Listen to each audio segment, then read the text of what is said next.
Top quality और consistent performance के लिए सिर्फ सिल्वर पंप। टॉप क्वालिटी और कंसिस्टेंट परफॉर्मेंस के लिए सिर्फ सिल्वर पंप, नाम याद रखना।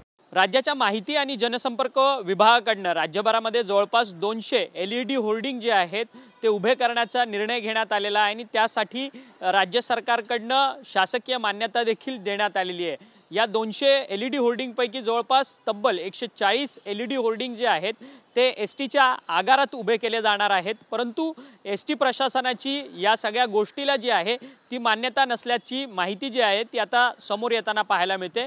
या सगळ्या संदर्भात बोलण्याकरता आपल्या सोबत श्रीरंग बर्गेजी आहेत। श्रीरंग बर्गेजी हे एसटी कामगार सेनेचे सरचिटणीस आहेत, आपण त्यांच्याशी बोलणार आहोत।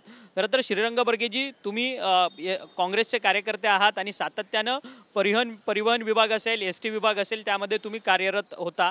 आता एक तुमच्या हाती माहिती आली आहे की जे 200 होर्डिंग DGIPR उभं करणार होतं त्यापैकी 140 होर्डिंग एसटी डेपोमध्ये उभे होणार होते, परंतु त्याला विरोध जो आहे तो आता एसटी प्रशासनाचा पाहायला मिळतोय।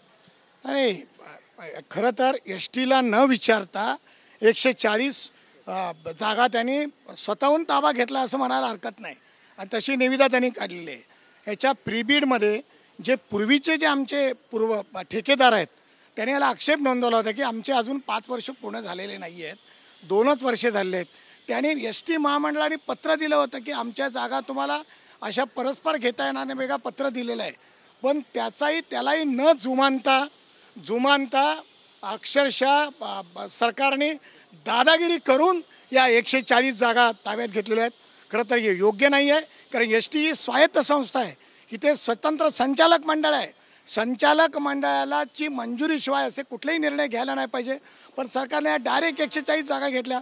बरं, याच्यात महामंडळाला काहीच कुठे प्रॉफिट देणार किंवा महामंडळाचा काही फायदा आहे असं काही कुठे दाखवलेलंच नाही आहे, डायरेक्ट जागा असे काय घेतात। आणि यातलं वैशिष्ट्य म्हणजे विशेष म्हणजे परिवहन मंत्र्याला याची कल्पना नाही आहे। मी मध्यंतरी परिवहन मंत्र्याला भेटलो या जागेच्या संदर्भात, ते म्हणाले मी अशी एकही जागा देऊ देणार नाही आणि मला काही माहितीच नाही आहे म्हणून। हे दुर्दैवी आहे। राज्य सरकारमध्ये चाललंय काय, राज्यामध्ये एखादा निर्णय घेतला जातो एखाद्या खात्याच्या संदर्भातला आणि त्या खात्याच्या मंत्र्यांना माहिती नसणं हे शोकांतिक आहे। याच्यातून लक्षात येते की राज्य सरकारमध्ये जे काही चाललंय ते सध्या चांगलंच चाललेलं नाही, आपापसात खूप हेवेदावे दिसत आहेत या एकंदरीत निर्णयावरनं। पण सातत्यानं परिवहन मंत्र्यांना विश्वासात न घेता हे सगळे निर्णय होताना पाहायला मिळतात का? ज्या पद्धतीने एसटी महामंडळाचं जे प्रमुख पद जे आहे ते संजय सेठी यांच्याकडे गेलेलं होतं, त्यानंतर देखील एक वाद निर्माण झालेला होता की भाजप विरुद्ध शिवसेना असा जो कलगीतुराचा सामना जो आहे तो या महायुतीमध्ये रंगताना पाहायला मिळतोय का? मग त्याच्यानंतर पुन्हा एकदा एसटी महामंडळाचं जे प्रमुख पद आहे ते पुन्हा एकदा परिवहन मंत्र्यांकडे गेलं, परंतु त्याचा शासन निर्णय देखील अद्याप निघालेला नाही, अशी काही माहिती आहे? नाही, खरं आहे। मला असं वाटतं की अधिवेशन सुरू होण्याच्या पूर्वी असं पेपरात बातम्या आल्या की एसटी महामंडळाचं अध्यक्षपद आता प्रताप सरनाईक परिवहन मंत्री यांच्याकडे जाणार, पण त्याचा GR निघाला नाही। यापूर्वीचा जर आपण इतिहास पाहिला तर कुठलीही घोषणा परिवहन मंत्री म्हणजे मुख्यमंत्र्यांनी एखाद्या फाईलवर सही केली का लगेच तात्काळ त्याच दिवशी अशा शासन निर्णय निघतो।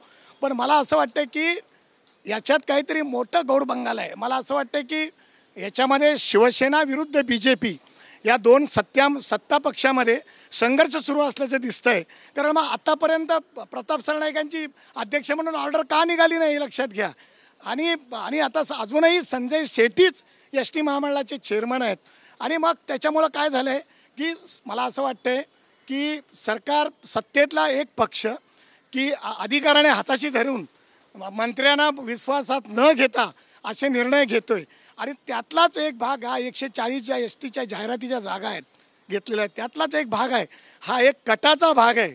आणि मला असं वाटतंय की अनेक मंत्र्यांनी यापूर्वी माध्यमांसमोर येऊन सांगितलेलं की आम्हाला विश्वास घेतलं जात नाही, डायरेक्ट आमच्या खात्याचे निर्णय घेतले जातात, तर तसंच एसटीमध्ये चाललेलं आहे आणि हे बरोबर नाही आहे। एसटीच्या दृष्टीने हे बरोबर नाही।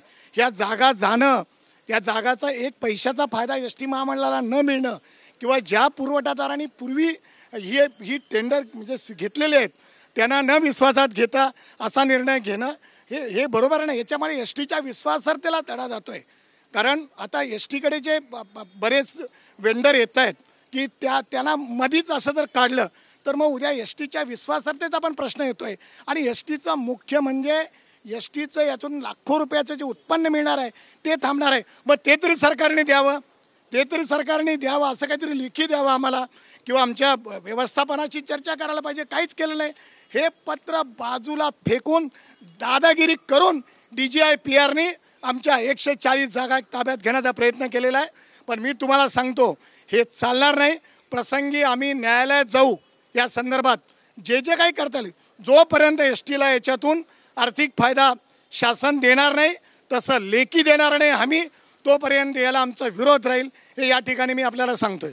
धन्यवाद, तुम्ही आमच्याशी बातचीत केली. खरं तर श्रीरंग बर्गे यांनी एक अत्यंत महत्त्वाचं पत्र जे आहे ते या ठिकाणी आणलेलं असल्याचं आपल्याला पाहायला मिळतं आहे. खरं तर माहिती प्रसारण संचालनालय अर्थात महाराष्ट्र राज्याचं जे DGI-PR जे खातं आहे त्या खात्याकडनं जवळपास 200 जे LED होर्डिंग जे आहेत ते राज्यभरात उभारण्याचा निर्णय घेण्यात आलेला होता. त्यासाठी शासन मान्यता देखील निघालेली होती. जवळपास या सगळ्या गोष्टीसाठी 100 कोटींची तरतूद, LED होर्डिंग उभे करण्यासाठी 100 कोटींचा निधी जो आहे तो शासनाकडनं वर्गसुद्धा करण्यात आलेला होता. आता त्याची प्रोसेस जी आहे ती पुढे सुरू आहे. परंतु या 200 LED होर्डिंगपैकी जवळपास तब्बल 140 LED होर्डिंग जे आहेत ते एस टी प्रशासनाच्या ST डेपोमध्ये तयार केली जाणार आहेत. त्याला मात्र ST प्रशासनाची जी आहे ती कुठेच परवानगी नसल्याचं माहिती आता जी समोर येताना पाहायला मिळते. आणि ST प्रशासनाकडनं 28/2/2025 अर्थात गेल्या महिन्याच्या 28 तारखेला हे पत्रक जे आहे ते प्रसिद्ध करण्यात आलेलं आहे एस टीच्या व्यवस्थापकांकडनं. खरं तर ST व्यवस्थापनाला कुठेतरी अंधारात ठेवून हा सगळा कारभार जो आहे तो आता सुरू आहे का, असा देखील या निमित्ताने प्रश्न उपस्थित होताना पाहायला मिळतोय. आणि त्याचसोबतच ST प्रशासनाच्या आर्थिक मिळकतीवरती देखील या सगळ्या संदर्भात प्रश्नचिन्ह निर्माण होतं. त्यामुळे ST प्रशासनाला अंधारात ठेवून हे सगळे निर्णय परस्पर जे आहेत ते घेतले जातात का, असा सवाल जो आहे तो श्रीरंग बर्गे यांनी आपल्याशी बोलताना उपस्थित केलेला आहे. व्हिडिओ जर्नलिस्ट चरण मार्गमसह अक्षय मंकणी, TV9 मराठी, मुंबई.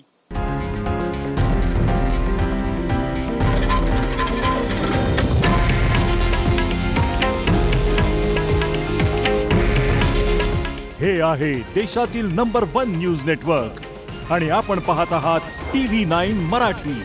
काळजी तुमची, हित महाराष्ट्राचं.